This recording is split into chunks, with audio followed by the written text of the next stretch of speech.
Selamat pagi Ibu. Sini kelompok kami ingin mempresentasikan eksplorasi data dengan Tableau, analisis performa bisnis, data warehousing. Sebelumnya, di sini kami mau memperkenalkan diri ya dahulu. Yang pertama, Perkenalkan, nama saya Agnes Alfa dengan akhiran NIM 145. Nama saya Yiska Ambarita dengan NIM 126. saya Ferdi Yuristia Putra dengan NIM akhir 146. Saya Maduhala dengan NIM 140. Saya Zeprus Walid Kumasri dengan NIM akhir 148. Baik, di sini kita eh, masuk pada tampilan table yang pertama, yaitu yang pada saat kita memilih file yang kita mau aplikasikan ke dalam Tableau. Nah, di sini ada beberapa pilihan Microsoft Excel dengan text file. Nah, untuk Microsoft Excel ini, dia file itu berbentuk XLS atau Excel. Nah, untuk di text file ini, bentuk datanya itu bentuk CSV. Nah, untuk server ini dia kayak datanya itu bisa berubah setiap saat atau pengerjaannya secara online. Kalau yang file ini secara offline atau datanya sudah fix. Nah, langsung saja kita masuk, data yang sudah kelompok kami download. Masuk. Nah, pada tampilan ini kita bisa melihat Tableau akan secara otomatis mengisikan setiap data yang ada di dalam data yang kita download. Nah, untuk kayak order ID ini, dia secara otomatis akan mengisikan number tapi dalam bentuk whole. Itu secara otomatis Tableau akan mengisi itu secara otomatis gitu. Nah, pada di sini juga kita bisa kayak mengkoneksi antara data satu dan data lain. Tetapi dalam hal ini kelompok kita tidak melakukan hal itu karena data kita hanya bentuk Excel, tidak ada bentuk dalam CSV. Tapi kalau misal teman-teman ada bentuk CSV, teman-teman bisa menambahkan data yaitu seperti add. Nah, CSV itu kan titik file ya, tinggal titel file, terus pilih di sini untuk data yang CSV-nya. Nah, untuk kalau kelompok kita ya hanya karena satu doang bentuk Excel ya seperti ini. Secara otomatis sudah dimasukin Tableau sudah kayak mengubah data-data itu dalam string, misal kayak apa nih, order date itu dalam bentuk string, terus customer ID ini dalam bentuk apa, number whole, nah city ini dalam bentuk string, dan seterusnya. Oke, terima kasih. Oke, baik. Untuk dataset yang kami gunakan adalah data transaksi penjualan retail yang mencakup periode tertentu mulai dari bulan Juli sampai Desember pada tahun 2019. Nah, setiap baris dalam dataset ini merepresentasikan satu transaksi pelanggan. Sumber dari dataset yang kami gunakan diambil dari Kaggle, dan untuk fiturnya ada tanggal transaksi yaitu order date, ID pelanggan yaitu customer ID, lokasi pelanggan dalam dalam fitur city dan juga province, produk yang dibeli yaitu produk ID dan brand, jumlah barang yang dibeli yaitu quantity, harga satuan barang, item price, dan juga total harga transaksi yaitu total price. Nah, untuk presentasi kali ini kami akan menjelaskan 5 fitur utama yaitu pelanggan, waktu, kuantitas dan harga, lokasi, dan juga produk.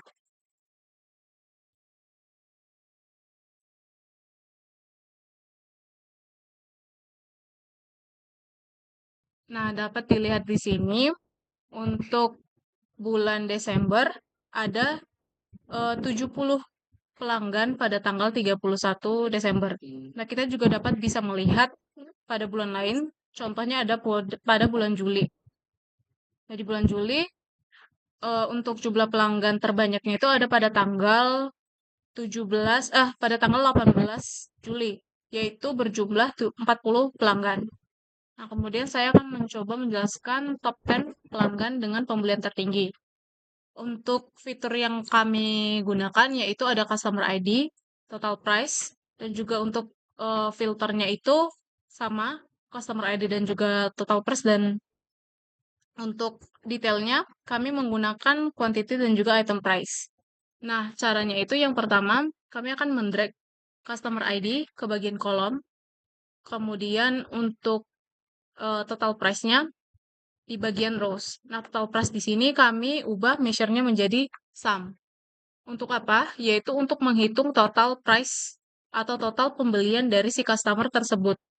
Nah, kami mencoba untuk menampilkan filter pada customer ID. Di sini diubah measure-nya menjadi count. Dan juga untuk total price diubah measure-nya menjadi sum.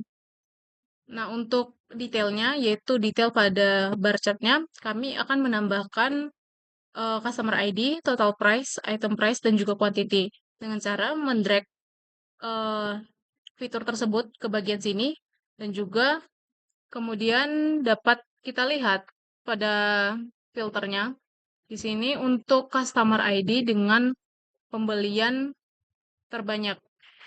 Ada pada customer dengan customer ID yaitu 17841 dengan total price sekitar 239 juta dengan item price 107 juta dan quantity 420. Nah, untuk customer dengan pembelian terendah itu ada pada customer dengan customer ID 14456 dengan total price 22 jutaan, item price 14 jutaan, dan juga kuantitinya 39. Nah, dapat dilihat di sini ketika kita sudah menambahkan detailnya, dapat ketika kursornya diarahkan ke bar chart-nya, otomatis menampilkan detail-detail yang sudah ditambahkan sebelumnya. Baik, di sini kita akan selanjutnya menjelaskan frekuensi transaksi harian. Itu ada dua bentuk titik sama yang ini ya, apa kayak garis. Ya, ini yang garis ini frekuensi transaksi tren penjualan. Oke, langsung saja kita tabelnya. Nah, untuk frekuensi transaksi harian ini, di sini kita akan memasukkan yaitu customer ID, tapi customer ID-nya itu kita ubah ke dalam bentuk count agar customer ID-nya itu tidak kayak datanya itu tidak menjadi yang kayak P123 tapi dia bentuk dalam satuan angka.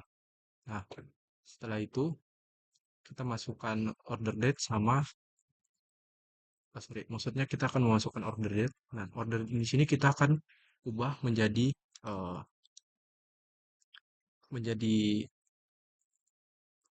more atau weekday sama weekday number. Nah, setelah itu dia akan menampilkan tabel seperti ini. Nah, pada tabel ini kita bisa melihat setiap titik-titik ini akan menunjukkan kayak ada tulisan atau keterangan.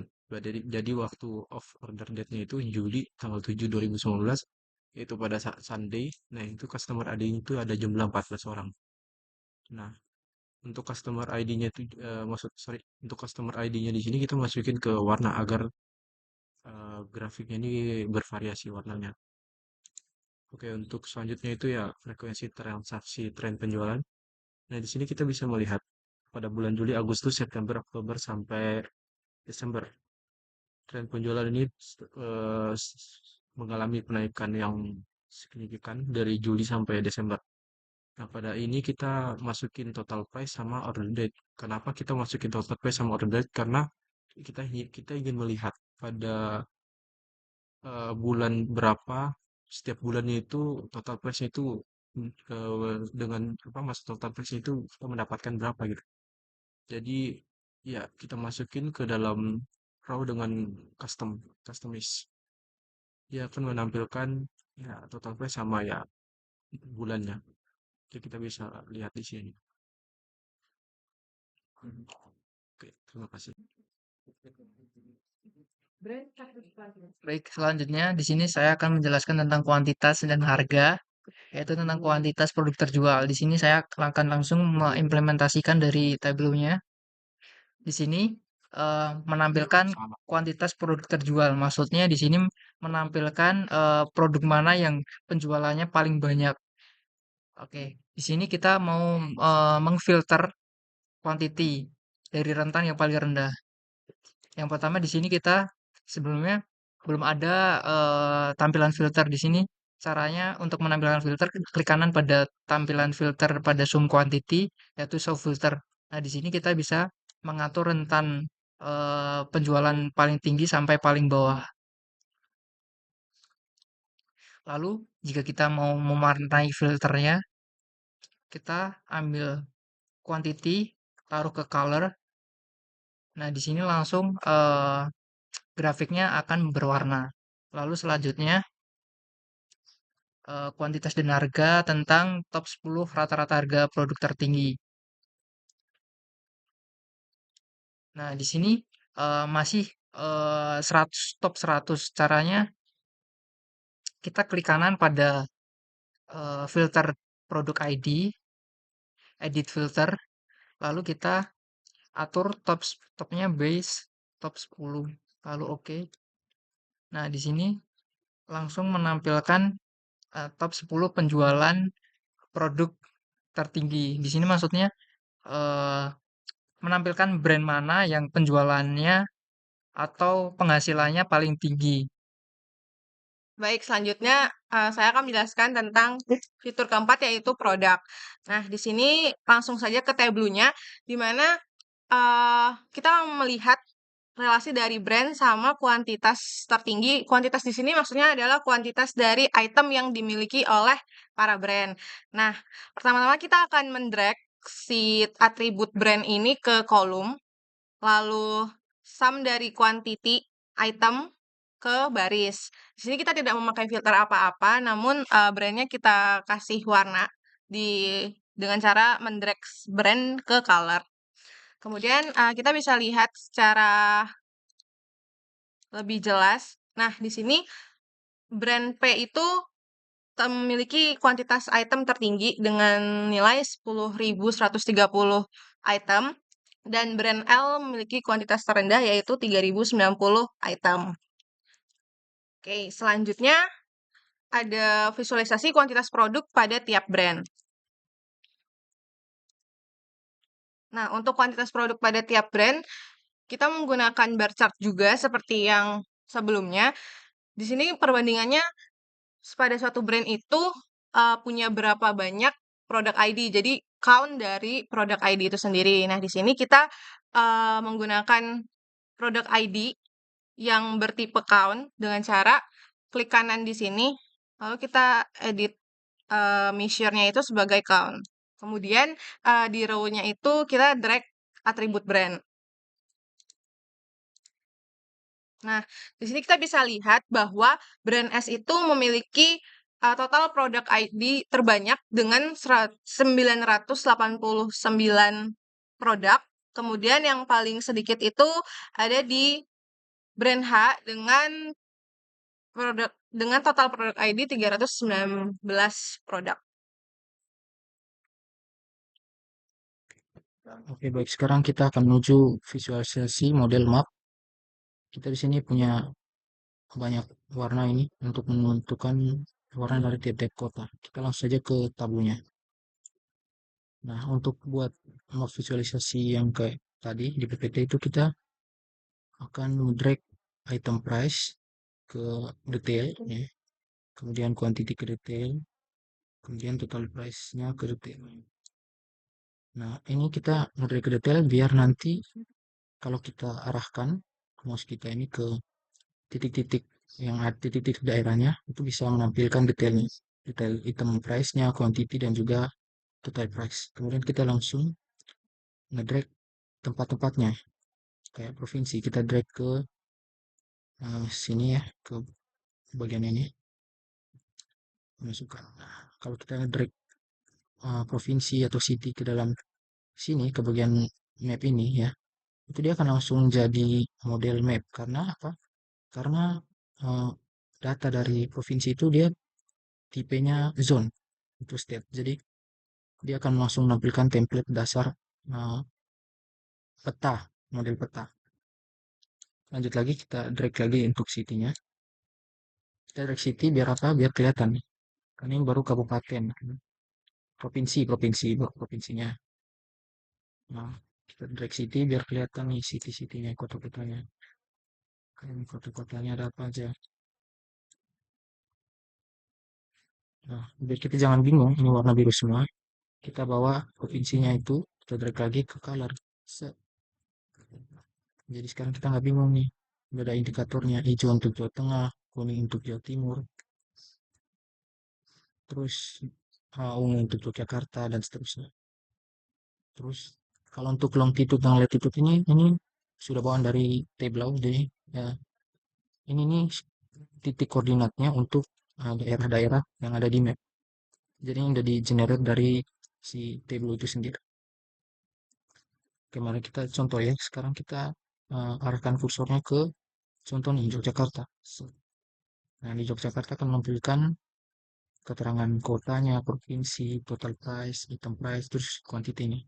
Itu bisa kita lihat kayak kota Yogyakarta, provinsi Yogyakarta, totalnya sekian, 3 miliar sekian, terus item price-nya ada 396 juta sekian, kuantitinya ada 5.529. Nah, untuk map-nya sekian ya, segitu aja. Nah, terima kasih. Oke, kemudian kita akan melihat brand yang laku di tiap provinsi. Contohkan di tabelnya.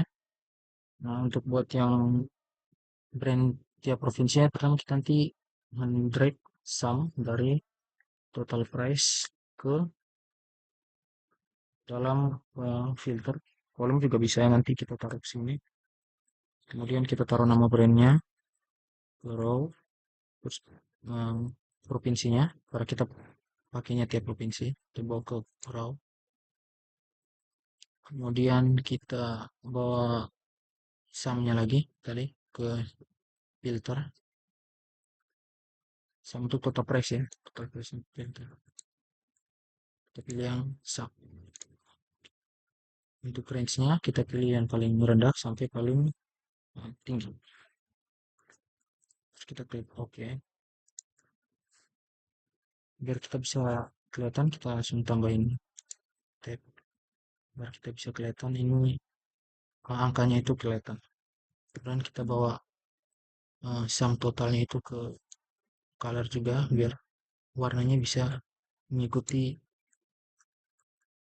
dari grafik tabel barnya. Kemudian kita bawa sumnya lagi ke detail. Tarik dari sini ke sini. Sekarang sudah kelihatan. Kalau kita bawakan kursornya ke barnya, kita akan ditampilkan total price-nya. Kalau kita mau mengurutkan di harga dari tinggi sampai rendah, kita pilih ini, kita sortir. Nah, sini sekarang udah kelihatan nih. Kalau paling tingginya dari DKI Jakarta untuk brand A sekitar 1.700.000 sekian. Nah, kemudian kalau kita mau filter secara langsung, kita tekan sini filternya, klik kanan, terus kita tekan subfilter, kita drag ini ke paling, misalkan paling tinggi ya, set paling ujung kanan itu untuk paling tinggi ya. Kita bisa lihat sini Jakarta dengan DKI Jakarta dengan brand S itu sekian, dia totalnya 2.475 sekian. Dan kalau untuk yang paling rendah, kita drag lagi kayak tadi, nanti dia akan langsung menampilkan alirannya itu berapa. Ada total price-nya itu ada 23 juta sekian untuk brand H dan juga insinya itu di Bali. Nah, untuk pendapatan brand provinsi itu saja mungkin ya. Terima kasih. Lalu untuk kesimpulannya, secara keseluruhan eksplorasi data ini memberikan gambaran yang jelas tentang bagaimana bisnis berjalan, mulai dari perilaku pelanggan, tren penjualan, hingga preferensi produk dan distribusi geografis. Informasi ini sangat berguna untuk mengambil keputusan bisnis yang lebih baik, seperti merencanakan promosi, mengelola stok, atau mengembangkan strategi pemasaran yang lebih efektif. Baik, terima kasih. Sekian.